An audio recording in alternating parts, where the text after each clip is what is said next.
አዳዲስ የስነ ህይወት ቴክኖሎጂዎች ቁጥር 130 የአእምሮና የእውቀት ተሰጥኦ ያለው የሰው ልጅ ሊገለል የሚገባው ውጫዊ ነገር እንዳይደለ ስለ ሰው ዘርና ስለ ፍጥረት ያቀረብኩት የፍልስፍናና ነገረ መለኮታዊ ራእይ ግልጽ ያደርገዋል። ለሰው ልጅ ህይወት አስፈላጊ እስከሆነ ድረስ በእጽዋትና በእንስሳት ህይወት ውስጥ የሰው ጣልቃ መግባት የተፈቀደ ቢሆንም በእንስሳት ላይ የሚደረግ የቤተ ሙከራ ስራ ከግብረ ገብ አንጻር ተቀባይነት የሚኖረው በልኩና ለሰው እንክብካቤ ወይም የሰውን ህይወት ለማዳን አስተዋጽኦ የሚያደርግ ከሆነ ብቻ እንደሆነ የካቶሊክ ቤተክርስቲያን ትምህርተ ክርስቶስ ያስተምራል። ይኸው ትምህርተ ክርስቶስ በጥብቅ እንደሚያትተው የሰው ስልጣን ገደብ አለው። ስለሆነም እንስሳትን ያለ አግባብ እንዲሰቃዩ ወይም እንዲሞቱ ማድረግ የሰውን ክብር የሚቃረን ተግባር ነው። ይህን የመሰለ አጠቃቀምና ሙከራ ለፍጥረት አንድነት መንፈሳዊ ክብር መስጠትን ይጠይቃል።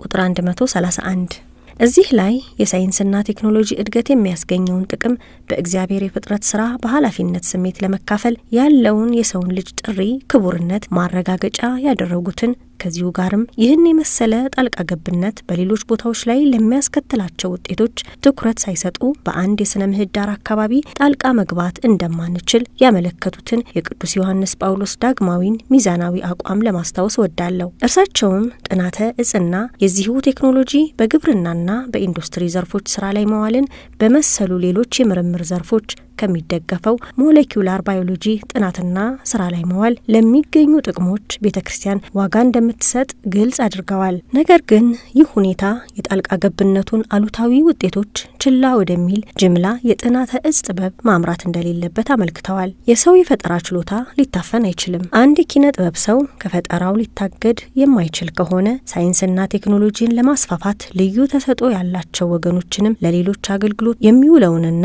ከእግዚአብሔር ያገኙት ተሰጥኦ እንዳይጠቀሙ መከልከል አይቻልም። ስለዚህ ትልቅ ስጋትን ያዘለ ኃይል የሆነውን የዚህን የሰው ስራ ግቦች ውጤቶች አጠቃላይ አገባብና ግብረ ገባዊ ገደቦች ያለማቋረጥ ማሰላሰል ያስፈልጋል። ቁጥር 132 ስለዚህ በአሁኑ ጊዜ በቁሳዊ እውነታ ውስጥ ያለውን እምቅ ኃይል ለመጠቀም ሲባል በባዮቴክኖሎጂ አማካኝነት የሚደረገውን የዘረመል ማሻሻያ የሚያካትተውንና በእጽዋትና በእንስሳት ላይ የሚደረገውን የሰው ልጅ ጣልቃ ገብነት በተመለከተ ለሚካሄድ ማንኛውም ማሰላሰያ ትክክለኛው ማዕቀፍ ይህ ነው። ከኢኮኖሚያዊ ጥቅሞች ገለልተኛ በሆነ ምርምር አማካኝነት ስለ ስነ ህይወታዊ መዋቅሮች፣ ስለ ችሎታቸውና ስለ ባህሪ ለውጦቻቸው ምን ሊያስተምሩን እንደሚችሉ ለማወቅ ለስነ ህይወት ሳይንሶች ትኩረት መስጠት እንደሚገባ ከአእምሮ ጥበብ የፈለቀ እምነትን ይጠይቃል።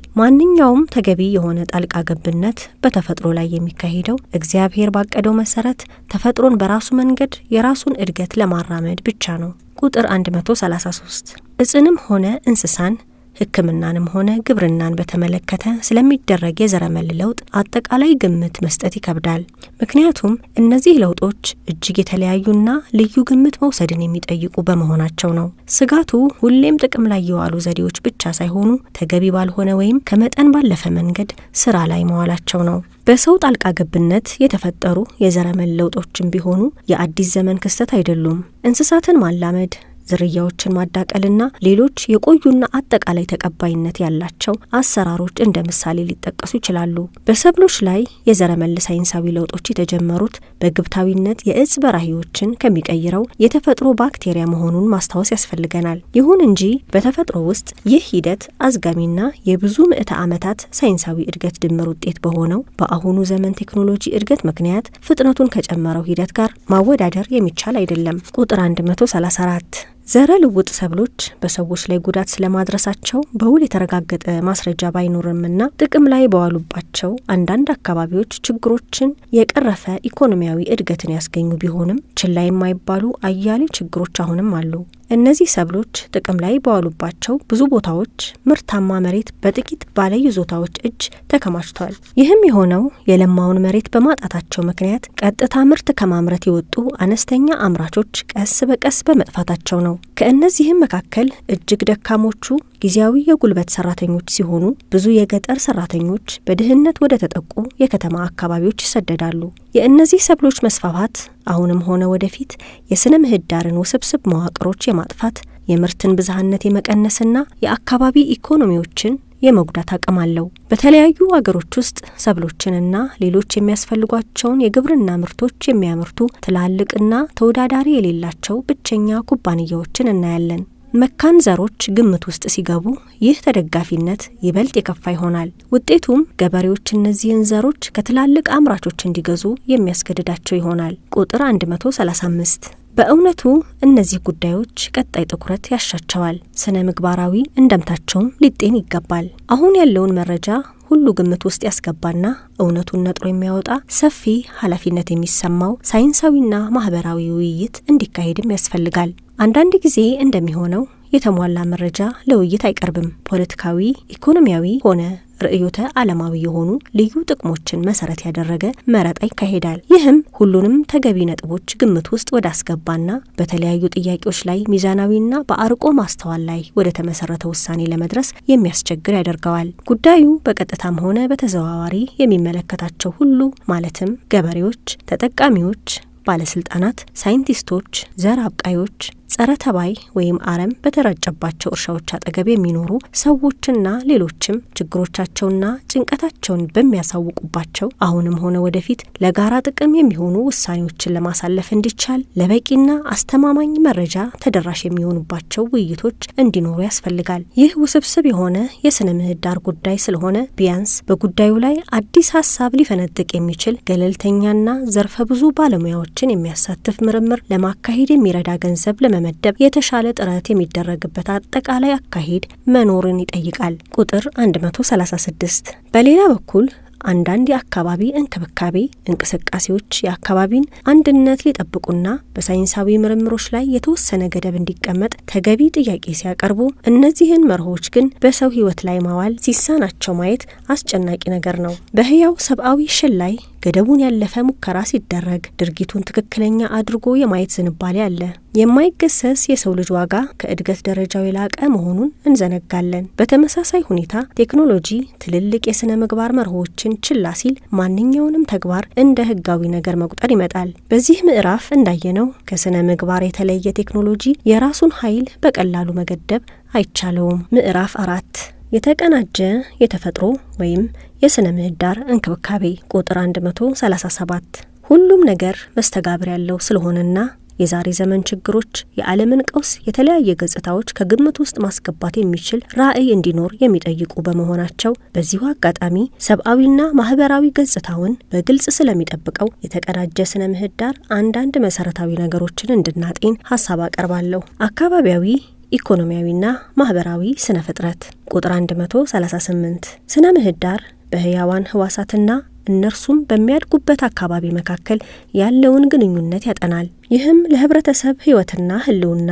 በሚያስፈልጉ ቅድመ ሁኔታዎች እንዲሁም የአንዳንድ የእድገት የምርትና የፍጆታ ስርዓቶችን ለመመርመር በሚያስፈልገው ሀቀኝነት ላይ ማሰላሰልንና መወያየትን ይጠይቃል። ሁሉም ነገር ምን ያክል መስተጋብር እንዳለው በሚገባ መረዳት ያስፈልጋል። ጊዜና ቦታ እርስ በርስ የተነጣጠሉ አይደሉም። አቶሞች ወይም የንዑስ አቶሞች ቅንጣቶች እንኳ በተናጠል አይታሰቡም። የመሬት ልዩ ልዩ አካላዊ፣ ኬሚካላዊና ስነ ህይወታዊ ገጽታዎች እንደ ተቀናበሩ ሁሉ ህያዋን ዝርያዎችም እንዲሁ ሙሉ በሙሉ ከቶ ልንመረምረውና ልንረዳው የማንችለው መዋቅር አካል ናቸው። ከስነ ባህሪያችን ከዘረመላችን ሚስጥራዊ ቁልፍ የተወሰነውን ክፍል የሚጋሩ ብዙ ህያዋን ፍጥረታት አሉ። ስለዚህ የእውቀት መከፋፈልና የመረጃ መነጣጠል ከሰፊው የእውነታ ራዕይ ጋር ካልተቀናጀ በስተቀር አላዋቂነት ይሆናል። ቁጥር 139 ስለ አካባቢ ስንናገር በተፈጥሮና በእርሱም ውስጥ በሚኖረው ህብረተሰብ መካከል ስላለው ግንኙነት ማለታችን ነው። ተፈጥሮን ከእኛ እንደተለየ ወይም በውስጡ የምንኖርበት ቦታ ብቻ አድርገን ማሰብ አይገባም።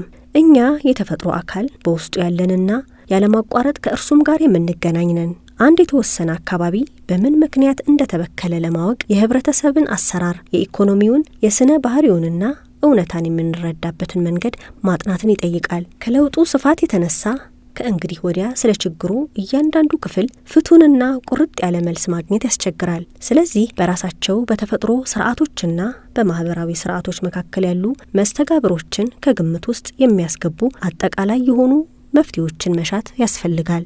ያጋጠሙን ሁለት የተለያዩ ቀውሶች አንዱ የአካባቢና ሌላው ማህበራዊ ሳይሆኑ ማህበራዊና አካባቢያዊ የሆነ አንዱ ስብስብ ቀውስ ነው። ለመፍትሄው የተነደፉ ስልቶች ወይም ስትራቴጂዎች ድህነትን ለመዋጋት፣ የተገለሉ ወገኖች ክብራቸውን ለመመለስ እንዲሁም ተፈጥሮን ለመጠበቅ የሚረዳ የተቀናጀ ዘዴን ይጠይቃሉ።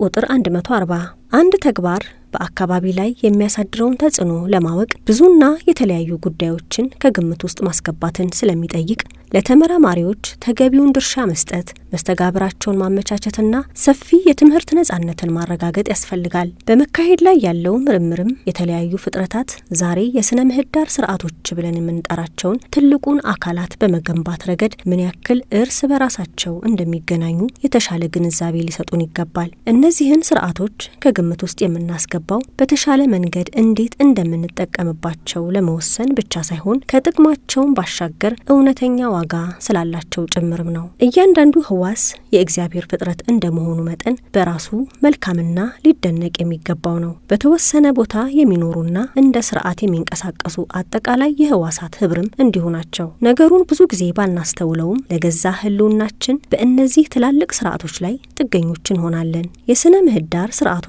ካርቦን ዳይኦክሳይድን በመበተን ውሃን በማጥራት በሽታዎችንና ወረርሽኞችን በመቆጣጠር አፈር በመስራት ቆሻሻን በማበስበስና ችላ በምንላቸው ወይም በማናውቃቸው ሌሎች ብዙ መንገዶች እንዴት በመስተጋብር እንደሚሰሩ ብቻ ማስታወስ ያስፈልገናል። ብዙ ሰዎች አንዴ ይህን ካወቁ ቀደም ሲል በተሰጠን ከእኛ በፊት በነበረና ከችሎታችን በላይ በሆነ እውነታ ላይ እንደምንኖርና እንደምንሰራ ይገነዘባሉ። ስለዚህ ስለ ቀጣይ አጠቃቀም ስንናገር በተለያዩ አካባቢዎቹና ገጽታዎቹ ራሱን በራሱ የማደስ ችሎታ ስላለው ስለ እያንዳንዱ የስነ ምህዳር ስርዓት ሁልጊዜ ማሰብ ያስፈልጋል ማለት ነው። ቁጥር 141 የኢኮኖሚ እድገት በበኩሉ የአሰራር ሂደቶችን ለማቅለልና ወጪዎችን ለመቀነስ ሲባል ሊተነበዩ የሚችሉ ምላሾችንና አንዳንድ ቋሚ መለኪያዎችን ያስቀምጣል። ይህም እውነታን በማስፋት ለማየት የሚያስችል የኢኮኖሚ ስነ ምህዳርን አስፈላጊነት ያመላክታል። አካባቢን መንከባከብ በመሰረቱ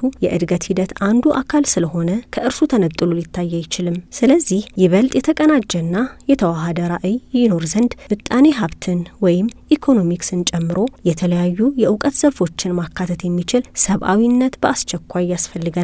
ዛሬ የአካባቢ ችግሮች ትንተና ከሰብአዊ፣ ከቤተሰባዊ፣ ከስራና ከከተማ ኑሮ አገባቦች ትንተና ወይም ግለሰቦች እርስ በርስ ካላቸው ግንኙነት እንዲሁም ከሌሎችና ከአካባቢ ጋር ካላቸው ግንኙነት ተነጥሎ ሊታይ አይችልም። በስነ ምህዳር ስርዓቶች መካከል እንዲሁም በተለያዩ የማህበራዊ ግንኙነት ዘርፎች መካከል መስተጋብር መኖሩ ሙሉውን ከከፊሉ እንደሚበልጥ አመላካች ነው። ቁጥር 142 ማንኛውም ነገር መስተጋብር ካለው የህብረተሰብ ተቋማት ጤናማነት በአካባቢና በሰብአዊ ህይወት እኩልነት ላይ የሚያስከትላቸው ውጤቶች አሉት ማለት ነው። ማንኛውም የትብብርና የወዳጅነት ጥሰት አካባቢን ይጎዳል። በዚህ ረገድ ማህበራዊ ስነ ምህዳር ተቋማዊ ሲሆን ወደ መላው ህብረተሰብ ከመጀመሪያ ማህበራዊ ቡድን ማለትም ከቤተሰብ አንስቶ ቀስ በቀስ ሰፋ ወዳለ አካባቢ ብሔራዊና ዓለም አቀፋዊ ማህበረሰቦች እየሰፋ የሚሄድ ነው። በእያንዳንዱ ማህበራዊ ደረጃና በእነርሱ መካከል ሰብአዊ ግንኙነቶችን የሚቆጣጠሩ ተቋማት ይመሰረታሉ። እነዚህን ተቋማት የሚያዳክም ማንኛውም ነገር ኢፍትሐዊነትን፣ ሁከትን፣ ነጻነት ማጣትን የመሳሰሉ አሉታዊ ውጤቶች ይኖሩታል። በርካታ ሀገሮች ያሏቸው ውጤታማ ተቋማት በአንጻራዊነት በዝቅተኛ ደረጃ ስለሚገኙ ከዚህ ሁኔታ ተጠቃሚ ከሚሆኑ ጥቂቶች ወገኖች በስተቀር ለተቀረው ህዝባቸው ትልቅ ችግርን ይፈጥራሉ። በመንግስት አስተዳደርም ሆነ በተለያዩ የሲቪክ ህብረተሰብ ደረጃዎች ወይም በራሳቸው በግለሰቦች ግንኙነት መካከል ለህግ ተገዢ አለመሆን ይበልጥ እየተለመደ መጥቷል። ህጎች በሚገባ የተቀረጹ ሊሆኑ ይችላሉ፣ ሆኖም ተራ ጽሑፍ ሆነው ይቀራሉ። በዚህ አይነት ሁኔታ በአካባቢ ጋር የተገናኙ ህጎችና ደንቦች በእርግጥም ውጤታማ ይሆናሉ ብለን ተስፋ ማድረግ እንችላለን። ለምሳሌ ስለ ደን እንክብካቤ ግልጽ ደንብ ያላቸው ሀገሮች ህጎቹ በተደጋጋሚ ሲጣሱ እያዩ በዝምታቸው እንደሚቀጥሉ እናውቃለን። ከዚህ በተጨማሪ በአንድ አካባቢ የሚከሰት ነገር በሌሎች አካባቢዎችም ላይ በቀጥታም ሆነ በተዘዋዋሪ ተጽዕኖ ያሳድራል። የባህል ስነ ምህዳር ቁጥር 143 ከተፈጥሮ ውርስ ሀብት ጎን ለጎን እንደዚሁ ስጋት የተደቀነበት ታሪካዊ፣ ኪነ ጥበባዊና ባህላዊ ውርስ ሀብት አለ። ይህ ውርስ ሀብት የእያንዳንዱ ቦታ የጋራ ማንነት አካልና ለኑሮ ተስማሚ ለሆነ ከተማ ግንባታ መሰረት ነው። ቁም ነገሩ ለአካባቢ ክብር ያላቸው ነገር ግን ሁሌም ለኑሮ ማራኪ ያልሆኑ ከተሞችን አፍርሶ በአዲስ መገንባት አይደለም። ይልቁንስ የእያንዳንዱን ቦታ ታሪክ፣ ባህልና ኪነ ህንጻ ማዋሃድና የቀድሞ ማንነቱን መጠበቅ ያስፈልጋል። ስለዚህ ስነ ምህዳር ሰፋ ባለመልኩ የሰውን ዘር ባህላዊ ቅርሶች መንከባከብንም ያካትታል። ዘርዘር ባለመልኩ ደግሞ የአካባቢ ችግሮች ሲጠኑ ለአካባቢ ባህል የበለጠ ትኩረት መስጠትን፣ በሳይንሳዊና ቴክኖሎጂ ቋንቋና በህዝብ ቋንቋ መካከል ውይይትን የሚደግፍ እንዲሆን ያስፈልጋል። ባህል ካለፈው ዘመን ከወረስነው ነገር ይበልጣል። ከሁሉም በላይ ህያው፣ ብርቱና አሳታፊ የሆነ የዛሬ እውነታ ስለሆነ በሰዎችና በአካባቢ መካከል ያለውን ግንኙነት እንደገና በምናጤንበት ጊዜ ሊዘነጋ የሚገባው ነገር አይደለም። ቁጥር 144 በዛሬው ሉላዊ የኢኮኖሚ አሰራሮች የተበረታታው የሰዎች የፍጆታ ራዕይ ባህሎችን የማስተካከልና በሰው ዘር ሁሉ ቅርስ ውስጥ ያለውን ሰፊ ልዩነት የመቀነስ ውጤት አለው። ሁሉንም ችግሮች በተመሳሳይ ቁጥጥር ወይም ቴክኒካዊ ጣልቃ ገብነት ለመፍታት የሚደረጉ ጥረቶች የሁሉንም ማህበረሰብ የነቃ ተሳትፎ የሚጠይቁ ውስብስብ የአካባቢ ችግሮችን ችላ ወደ ማለት ሊመሩ ይችላሉ።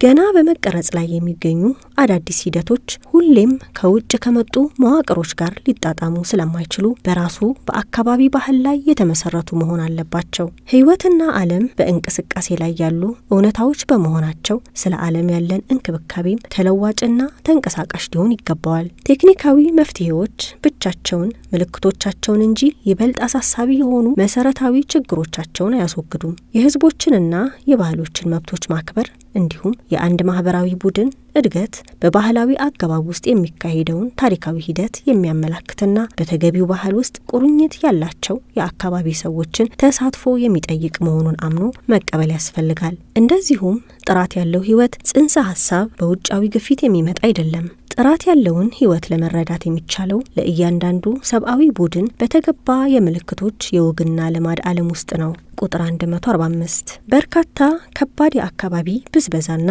መመናመን አይነቶች ለአካባቢ ማህበረሰቦች ኑሮ የሚያስፈልገውን ሀብት መጨረስ ብቻ ሳይሆን ለረጅም ጊዜያት ባህላዊ ማንነታቸውንና የህይወትና የማህበረሰብ ትርጉምን የቀረጹ ማህበራዊ መዋቅሮችንም ያፈርሳሉ። የአንድ ባህል መጥፋት የአንድ የእጽዋት ወይም የአንድ እንስሳ ዝርያ መጥፋትን ያህልና ከዚያም የባሰ አሳሳቢ ሊሆን ይችላል። ከአንድ የማምረት ስልት ጋር የተያያዘ አንድን ዋና ያኗኗር ዘይቤ በሌላው ላይ መጫን የስነ ምህዳር ስርዓትን ከመቀየር ጋር እኩል የሆነ ጉዳት አለው። ቁጥር 146 በዚህ ረገድ ለነባር ማህበረሰቦችና ለባህላዊ ትውፊቶቻቸው ልዩ እንክብካቤ ማድረግ ያስፈልጋል። በተለይ ትላልቅ ፕሮጀክቶች በመሬታቸው ላይ ሊሰሩ በሚታቀዱበት ጊዜ ዋና የውይይት አጋሮች መሆን አለባቸው። ለእነርሱ መሬት ሸቀጥ ሳይሆን ከእግዚአብሔርና በዚያ እትብታቸው ከተቀበረ አያቶቻቸው የተሰጣቸው ልዩ ስጦታ ማንነታቸውንና እሴቶቻቸውን ለመጠበቅ ሲፈልጉ የሚገናኙበት የተቀደሰ ስፍራቸው ነው። በመሬታቸው ላይ ሲሆኑ እነርሱ ራሳቸው በተሻለ ሁኔታ ይንከባከቡታል። ይሁን እንጂ በተለያዩ የዓለም ክፍሎች ለተፈጥሮና ለባህል መጥፋት ደንታ ሳይሰጥ ለግብርናና ለማዕድን ፕሮጀክቶች ሲባል ከመኖሪያ ቀያቸው እንዲፈናቀሉ ግፊት ይደረግባቸዋል። የዕለታዊ ኑሮ ስነ ምህዳር ቁጥር 147 እውነተኛ ልማት ለሰብአዊ የኑሮ ደረጃ የተቀናጀ መሻሻል ለማምጣት መጣርን ይጨምራል። ይህም ሰዎች የሚኖሩበትን ሁኔታ ግምት ውስጥ ማስገባትን ያካትታል። እነዚህ መቼቶች ወይም ሁኔታዎች አስተሳሰባችንን፣ ስሜታችንንና ተግባራችንን ይወስናሉ። በክፍሎቻችን፣ በቤቶቻችን፣ በስራ ቦታዎቻችንና በሰፈራችን አካባቢያችንን ለማንነታችን መገለጫነት እንጠቀምበታለን። ከአካባቢያችን ጋር ተስማምተን ለመኖር ማንኛውንም ጥረት እናደርጋለን። ነገር ግን ስርዓቱ ሲጠፋ፣ ሲቃወስ ወይም በድምጽና በመልክ ጥፉነት ሲሞላ ይህ መጠኑን ያለፈ መነቃቃት ከአካባቢ ጋር ተስማምተን እንዳንኖርና እንዳንደሰትበትም ጭምር ችግር ይፈጥርብናል። ቁጥር 148 የአካባቢያቸውን ጎጂ ውጤቶች በመቅረፍና ህይወታቸውን በምስቅልቅልና በጥርጣሬ መካከል በትክክለኛው አቅጣጫ በመምራት ለአካባቢው ውሱንነቶች ምላሽ በሚሰጡ ሰዎችና ቡድኖች ዘንድ ድንቅ ፈጠራና ልግስና ይታያል። ለምሳሌ የተበላሸ የፊት ገጽታ ያላቸው ህንጻዎች ባሉበት አንዳንድ አካባቢዎች ሰዎች ለቤቶቻቸው ውስጣዊ ገጽታ ትልቅ እንክብካቤን ያደርጋሉ ወይም በሌሎች ደግነትና ወዳጅነት ይረካሉ።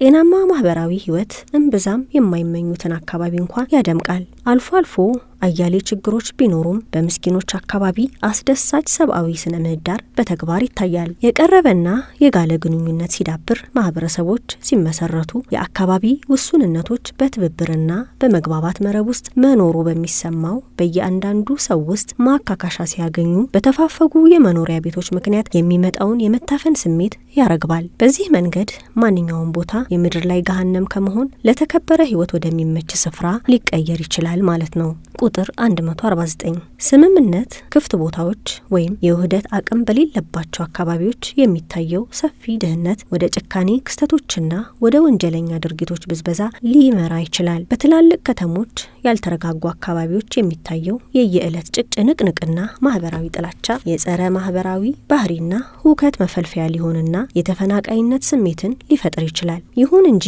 ፍቅር ምን ጊዜ ማሸናፊ እንደሚሆን አበክሬ ልገልጽ እወዳለሁ። በእነዚህ ሁኔታዎች ውስጥ የሚኖሩ ብዙ ሰዎች ጭንቅንቅን፣ የስስታምነት ግድግዳ ወደ ፈረሰበትና የራስ ወዳድነት መሰናክሎች ወደ ተወገዱበት ማህበራዊ ሁኔታ ለመለወጥ የሚያስችል የመግባባትና የአብሮነት ግንኙነት መመስረት ችለዋል። ይህ የማህበራዊ ደህንነት ተሞክሮ ብዙውን ጊዜ አንድን ህንጻ ወይም አካባቢ ለማሻሻል የሚረዱ የፈጠራ ሀሳቦችን ያፈልቃል። ቁጥር 150 በመኖሪያ ስፍራና በሰው ባህሪ መካከል ያለውን ግንኙነት በተመለከተ የህንጻዎችን፣ ሰፈሮችን፣ የህዝብ መናፈሻዎቻችንንና ከተሞችን ንድፍ የሚሰሩ ሰዎች የሰዎችን የአስተሳሰብ ሂደቶችን፣ የምልክት ቋንቋና የድርጊት ዘይቤዎችን በሚገባ ለመረዳት ከሚያስችሉን የተለያዩ የሙያ ዘርፎች ትምህርት መውሰድ ይኖርባቸዋል። የንድፉን ውበት ብቻ መሻት በቂ አይደለም። ቁም ነገሩ ለሌላ የውበት አይነት ማለትም ለሰዎች የኑሮ ደረጃ ጥራት ከአካባቢ ጋር ላላቸው ልምድ ለግንኙነትና መረዳዳት የሚንሰጠው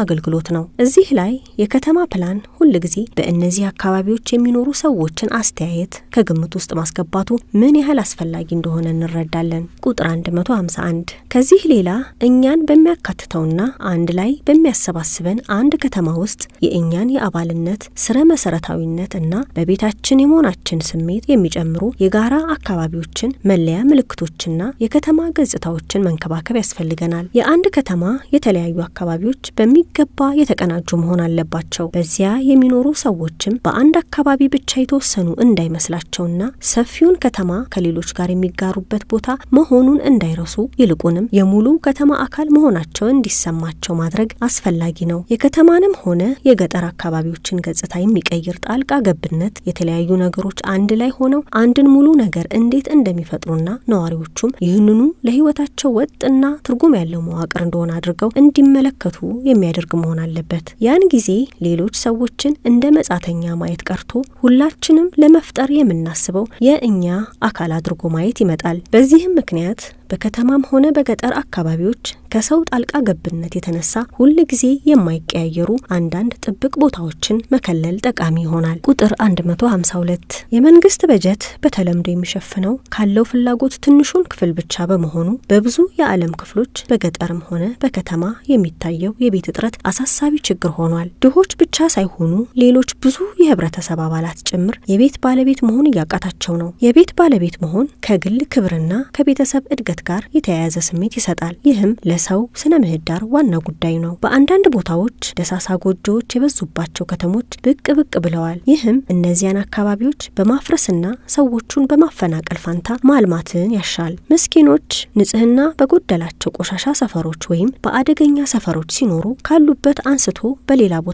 ማስፈር ካስፈለገ መከራን በመከራ ላይ መደራረብ እንዳይሆን አስቀድሞ በቂ መረጃ መስጠት፣ ተገቢ የቤት አማራጮችን ማቅረብና ጉዳዩ በቀጥታ የሚመለከታቸውን ሰዎች በሂደቱ ተሳታፊ እንዲሆኑ ማድረግ ያስፈልጋል። ከዚሁ ጋር የፈረሱ አካባቢዎችን ከምቹ ከተማ ጋር ለማቀናጀት የሚያስችል ፈጠራ ሊታከልበትም ይገባል። እንዳንሰራ የሚያደርግ ጥርጣሬን ያሸነፉ ስራዎች በሚገባ እንዳይከናወኑ የሚያደርጉ ጥርጣሬን ያሸነፉ የተለዩ ወገኖችን ያዋሃዱና ይህንኑ ውህደት አዲስ የልማት መሳሪያ ያደረጉ ከተሞች እንዴት ውብ ናቸው! በኪነ ህንጻ ንድፋቸው እንኳ ሌሎችን የሚያገናኙ የሚያዛምዱና የሚያስተዋውቁ በቂ ክፍት ቦታዎች ያሏቸው ከተሞችስ እንዴት ማራኪዎች ናቸው? ቁጥር 153 በከተሞች ያለው የኑሮ ደረጃ ጥራት ብዙውን ጊዜ ለተጠቃሚዎች ትልቅ ችግር ከሚፈጥሩ የትራንስፖርት ስርዓቶች ጋር ግንኙነት አለው። አንድ ወይም ብዙ ሰዎች የተገለገሉባቸው ብዙ መኪኖች በከተሞች ውስጥ ይንቀሳቀሳሉ፣ የትራፊክ መጨናነቅን ይፈጥራሉ፣ የብክለት ደረጃን ይጨምራሉ፣ ታዳሽ ያልሆነ ኃይልንም በብዛት ይጠቀማሉ። ይህም ብዙ መንገዶችንና የከተማ ገጽታን የሚያበላሹ የመኪና ማቆሚያ አካባቢዎች መገንባትን ይጠይቃል። ብዙ ባለሙያዎች ለሕዝብ ማመላለሻ ቅድሚያ መስጠትን ይደግፋሉ።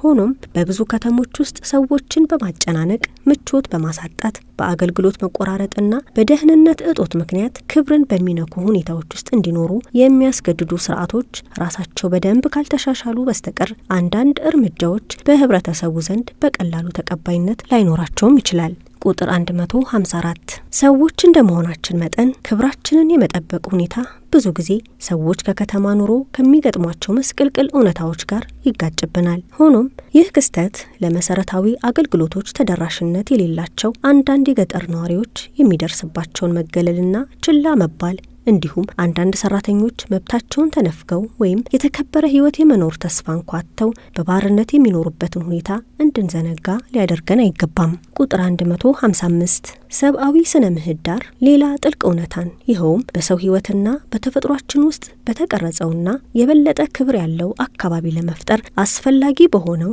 ግብረ ገብ ህግ መካከል ያለውን ግንኙነት ያስመለክታል።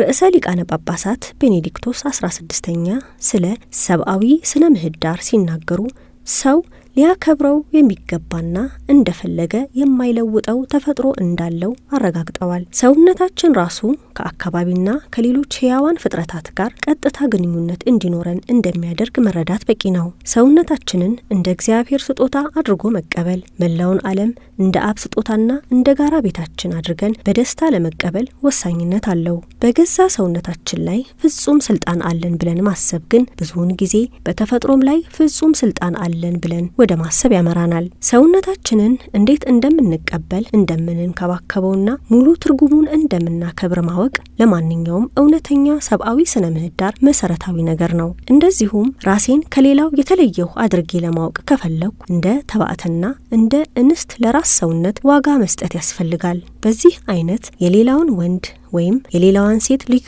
ስጦታዎችና የፈጣሪ እግዚአብሔርን ስራ በደስታ ለመቀበልና የጋራ ብልጽግናን ለመቀዳጀት እንችላለን።